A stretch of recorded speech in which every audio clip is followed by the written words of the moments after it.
Hey everybody, welcome to Play, Rank, Share, the show where I play the marquee PlayStation 5 titles, create an ever-evolving ranking of the best PlayStation 5 games, and share my opinions with you. My name is Tyrus, and this episode is focused on Balan Wonderworld. I was initially excited to play Balan Wonderworld, a new 3D platforming IP created by Yuji Naka and with funding from Square Enix was an enticing combination.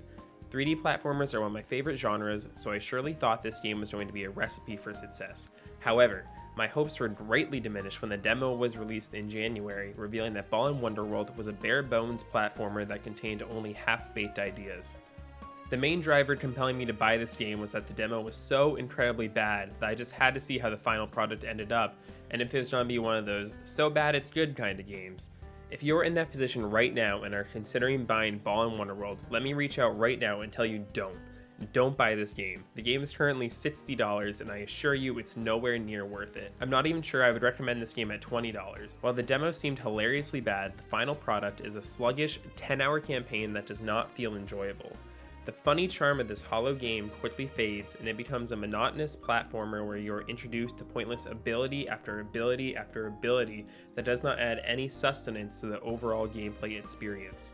When I think about what went wrong with Balan Wonderworld, I think it's easy to blame the COVID-19 pandemic. Maybe the team had a deadline and development got complicated because of the pandemic, but thinking through the ideas of this game, I don't think it could have been saved regardless of how long the game was worked on. My first and main critique of the game is the control scheme. It's so simplistic, it made me feel like I was playing a Game Boy game rather than a PS5 game. Look at how bare bones this control scheme is. You move the player, control the camera, and then the X, square, circle, triangle, L2, and R2 buttons all do the same thing, either jump or perform the character's action. Then the L1 and R1 button let you rotate through your 3 equipped costumes. The worst part about the controls is that if a costume's ability doesn't involve jumping, that means you are locked from jumping as long as you're using that costume. This can make traversal through certain parts of a level impossible. I once even had to reload a checkpoint because my character got stuck and had no costumes that could jump. I just can't even fathom why this control scheme was created. With so many buttons delegated to the same thing, the least they could have done was made an independent jump button for every costume, but instead the player is faced with extremely limited options on how to navigate a level. The promotional materials for this game highlights how the game has over 80 unique costumes that a player can wear throughout their journey. While this sounds like a cool concept, they lack originality throughout the concepts. There are half a dozen characters that are just different variations of floating while in the air, and several other costumes that only possess a ground pound. Since all action is delegated to a single button, each costume only has one ability. That means costumes that allow the player to shoot projectiles can't jump, and the costumes that let you float leave you pretty weak against enemies. Some of the costumes were also virtually worthless. At one point I acquired a rocket ship costume that let me travel straight up, but then even when falling back down I couldn't move my character, meaning you could only go up in a straight line and back down with no other movement. Another time I got a costume that would turn me into a boss at random. With so many costumes in the game and with only one ability per costume, nothing feels particularly special. I wish that the developer focused on a smaller amount of costumes and made sure each one felt great to play, instead of them all blurring together and a decent percentage of them not being engaging to play at all or worth your time. These strange design decisions can be forgiven if the overall platform gameplay is enjoyable, but it is far from that. The gameplay feels so boring and repetitive, levels don't have standout gimmicks that could have made each of the 12 sessions feel unique. Instead, they follow a similar pattern with every world.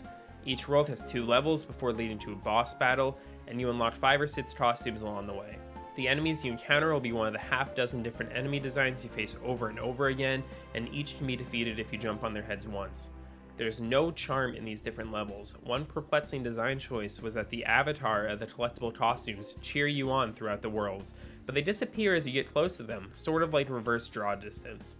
I frankly felt bored during much of Balan Wonderworld, counting down the number of worlds left for me to beat before reaching the end of the game. These problems are further exacerbated by how slowly the main character moves. Especially when going through stretches with no enemies or complex platforming, you're just slowly traversing through the world as the game has no run button. This created an extremely tedious experience, and increasing player speed could have created a more enjoyable time in the world. The story is also incoherent and feels overall pointless. The game has an opening cinematic showing your main character feeling down and stumbling upon a theater where you meet Balan, and he transports you to the hub world of the game. In each of the 12 worlds, you assist one individual in overcoming a tough time, helping them see the light and persevere. This is never explicitly stated to you though, as the game has barely any dialogue throughout. Instead, you have to infer meaning throughout the cutscenes present in the game. At the end of each world, you face a boss that represents whatever is bringing negativity to that person you were trying to help, and these boss battles are repetitive. I feel like I face the same type of boss 3 or 4 times throughout the game, as it's just a different skin or a different platform you're on as you fight them. And then each world ends with an insane dance sequence between the protagonist, the person you are helping, and the costumes you collect in that world. It feels like a fever dream. It makes no sense on how it contributes to the overall plot. You can read about the game online to gain a further understanding of the messages behind it, but it shouldn't come to that. Overall, the themes aren't super complex, and the developer could have made them clear throughout the storytelling in the game, and not relying on interviews to articulate what the game is about. The one credit that I'll give the game is that I did enjoy the overall art direction, especially in the cutscenes. Cutscenes are beautifully animated, and it was enjoyable to see the small stories of each of the characters in the 12 worlds. My only gripe is that these cutscenes were short and placed at the end of the level, so you didn't have context for the plot while actually exploring the world, and only get it at the end. While the in-game graphics are not as impressive as the cutscenes, I didn't feel like they detracted from my overall experience. I did like the soundtrack to the game as well, even if the lyrics to the song were, frankly, gibberish. The small soundtrack had an uplifting tone and at least thematically fit the strange, fever dream-like dance sequences at the end of each world.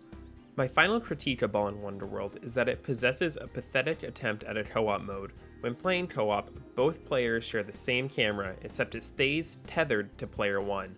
This means that if player 2 wanders away, they can easily get lost and not show up on screen. This made playing co-op in Balan Wonderworld stressful, as I always had to take into account where my partner was and how to maneuver the camera in a way to keep them on screen. This game doesn't respect player 2 in co-op mode and makes the game even less enjoyable than when playing in single player. It's an atrocity that Square Enix thought it was okay to charge $60 for such a lifeless game. The gameplay is dull, the control scheme is elementary, and the story is incoherent. At no point in the game is there a payoff for the time you spend in it, and I feel relieved that I was able to beat this game after only a couple days. The content in this game is rather bare bones, with a glut of costumes and abilities that don't feel good to play, and a story that incoherently ties the different worlds together. With the complete lack of AAA releases so far this year, I was looking forward to playing Balan Wonderworld before the demo was released and showed that the game lacked inspiration and the polish of a good 3D platformer. The problems with Balan Wonderworld are ingrained in the very core of the game. The limited mechanics of the game really prevent it from being enjoyable to play regardless of how much extra development time it could have received. I cannot recommend Balan Wonderworld to anyone, and if you are curious and want to experience how bad this game is for yourself, I recommend waiting until the game goes down on a very deep discount in the future. Balan Wonderworld is a bad game, and I give it a score of 4 out of 10. When ranking Balan Wonderworld in my list of PlayStation 5 games, I'm ranking this game at the bottom.